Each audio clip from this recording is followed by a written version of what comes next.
करोड़ों कर्मचारी और पेंशन धारकों के लिए आज का दिन रहा बड़ा ऐतिहासिक। आखिरकार हो भी क्यों ना, क्योंकि लंबी लड़ाई लड़ने के बाद वे सालों इंतजार मिली बड़ी शानदार जीत। JCM staff side Shri Shiv Gopal Mishra का सभी पेंशन धारकों ने किया धन्यवाद, जो लंबे समय से उठाते आ रहे थे कर्मचारी पेंशन धारकों के हक की आवाज। आखिरकार केंद्र सरकार ने खोली खुशियों की तिजोरी। वित्त मंत्रालय पत्र जारी होते ही खिल उठे सभी के चेहरे। पेंशन धारक 10 साल तक करते हैं नए वेतन आयोग का इंतजार। आखिरकार करे भी क्यों ना, क्योंकि वेतन आयोग के लागू होने से पेंशन वेतन के साथ साथ भत्तों में भी होती है भारी बढ़ोतरी। नए वेतन आयोग में फिट एंड फैक्टर लागू होने से वेतन पेंशन में होती है बड़ी भारी बढ़ोतरी। वेतन आयोग में फिट एंड फैक्टर लगाता है वेतन पेंशन में 4 चांद। और वेतन आयोग का सबसे बड़ा अहम कारक होता है फिट एंड फैक्टर। छठे वेतन आयोग में मिला 2.57% फिट एंड फैक्टर, जिससे न्यूनतम वेतन 8,000 रुपए से बढ़कर हुआ था 18,000 रुपए। काफी लंबे समय से नए फिट एंड फैक्टर बढ़ोतरी की चली आ रही थी मांग। 2.57 से बढ़ाकर 3.00% होने को लेकर कई बार हो चुकी बैठक। आखिरकार फिट एंड फैक्टर को लेकर केंद्र सरकार का खुला ऐलान। कोरोना काल में रोके गए 18 माह बकाया महंगाई भत्ता और महंगाई राहत को जारी होने को लेकर आ गया नोटिफिकेशन। डीए यानी महंगाई भत्ते में फिर एक बार 6% का बम्पर उछाल। एक साथ मिली कई बड़ी सौगात, कर्मचारी पेंशन भोगियों की खुशी का ठिकाना नहीं। जानेंगे सभी खबरों को। इससे पहले आप सभी से रिक्वेस्ट है कि वीडियो को लाइक करके चैनल को सब्सक्राइब कर दे, ताकि कर्मचारियों पेंशन भोगी और जमानत से संबंधित वीडियो का नोटिफिकेशन आपके पास पहुंचे सबसे पहले महंगाई भत्ते में आई बड़ी बढ़ोतरी की बात कर लेते हैं। केंद्र सरकार ने महंगाई भत्ते यानी डीए में 6% की बढ़ोतरी की मंजूरी दे दी है, जो देश भर के लाखों केंद्रीय कर्मचारी और पेंशन भोगियों के लिए राहत भरा फैसला है। लंबे समय से महंगाई भत्ते में वृद्धि की प्रतीक्षा कर रहे कर्मचारियों के लिए निर्णय किसी बड़ी खुशखबरी से कम नहीं है। यह बढ़ोतरी सीधे उनकी मासिक सैलरी और पेंशन से जुड़ जाएगी, जिससे हर महीने मिलने वाली राशि में स्पष्ट वृद्धि देखने को मिलेगी। कैबिनेट की मंजूरी मिलने के बाद अब केवल औपचारिक अधिसूचना जारी होने की प्रतीक्षा है, जिसके बाद यह लाभ कर्मचारियों के खाते में पहुंचना शुरू हो जाएगा। महंगाई भत्ते की गणना हमेशा मूल वेतन के आधार पर की जाती है, इसलिए 6% की बढ़ोतरी का लाभ हर कर्मचारी को उसके बेसिक वेतन के अनुसार अलग अलग मिलेगा। उदाहरण के लिए जिन कर्मचारी का मूल वेतन 18,000 रुपए है, उनकी मासिक आय में लगभग 1,000 से ज्यादा की वृद्धि होगी। जिन कर्मचारी का वेतन इससे अधिक है, उन्हें इस वृद्धि में और ज्यादा इजाफा देखने को मिलेगा। उच्च वेतनमान वाले अधिकारियों की सैलरी में कई हजार रुपए तक का अंतर आ सकता है। इसी प्रकार पेंशन भोगियों की पेंशन भी उसी अनुपात में बढ़ेगी, जिससे उनके मासिक खर्चों को संभालने में काफी मदद मिलेगी।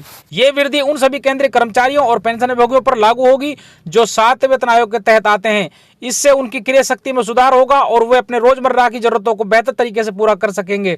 कर्मचारी संगठनों ने इस फैसले का स्वागत करते हुए कहा है कि यह कदम मौजूदा आर्थिक परिस्थितियों को देखते हुए बहुत जरूरी था। पिछले कुछ महीनों में लगातार महंगाई बढ़ी है और इसका असर आम लोगों की जेब पर साफ दिखाई दे रहा है। खाद्य पदार्थों की कीमतें, गैस सिलेंडर के दाम, दवाइयों के मूल्य और बिजली बिल जैसी रोजमर्रा की जरूरी चीजों में वृद्धि ने लोगों के बजट को प्रभावित किया है। ऐसे समय में महंगाई भत्ते में बढ़ोतरी का निर्णय कर्मचारियों और पेंशन भोगियों के लिए एक महत्वपूर्ण आर्थिक सहारा साबित होगा। ये वृद्धि उन्हें महंगाई के दबाव से कुछ राहत दिलाएगी और उनकी क्रय शक्ति को मजबूत करेगी। अगली खबर वेतन आयोग को लेकर आ रही है। सरकारी कर्मचारियों और पेंशन भोगियों के लिए 8वें वेतन आयोग एक बड़ी राहत लेकर आ रहा है। लंबे समय से बढ़ती महंगाई ने वेतन संरचना को प्रभावित किया था, लेकिन अब यह आयोग लाखों लोगों की सैलरी और पेंशन में ऐतिहासिक वृद्धि सुनिश्चित करेगा। इससे न केवल आर्थिक स्थिरता आएगी, बल्कि जीवन की गुणवत्ता भी ऊंचे स्तर तक पहुंचेगी। केंद्र सरकार द्वारा गठित यह आयोग भत्तों, पेंशन, वेतन और मुद्रास्फीति के अनुरूप समायोजित करेगा। राज्य स्तर पर इसका प्रभाव खासतौर पर मजबूत अर्थव्यवस्था वाले राज्यों में दिखाएगा। केंद्र की सिफारिशें लागू होने के बाद राज्य सरकारों को स्पष्ट निर्देश दिए जाएंगे।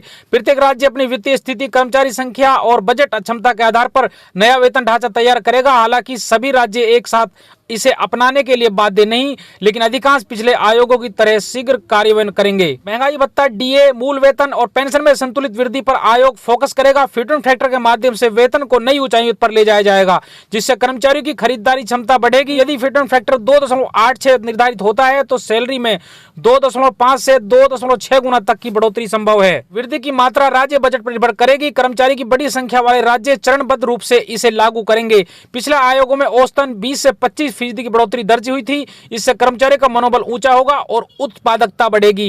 राज्य न केवल वेतन बढ़ाएंगे, बल्कि एचआरए और टीए जैसे भत्तों में भी समायोजन करेंगे। कुल मिलाकर पैकेज अधिक आकर्षक बनेगा। जो पिछले वेतन आयोग के पैटर्न से स्पष्ट है कि आर्थिक रूप से मजबूत राज्य सबसे तेजी से सिफारिशें अपनाते हैं। उत्तर प्रदेश इस सूची में सबसे ऊपर है, जहां सरकारी कर्मचारी की संख्या सबसे अधिक है। इसके बाद महाराष्ट्र, गुजरात, तमिलनाडु और असम का स्थान है।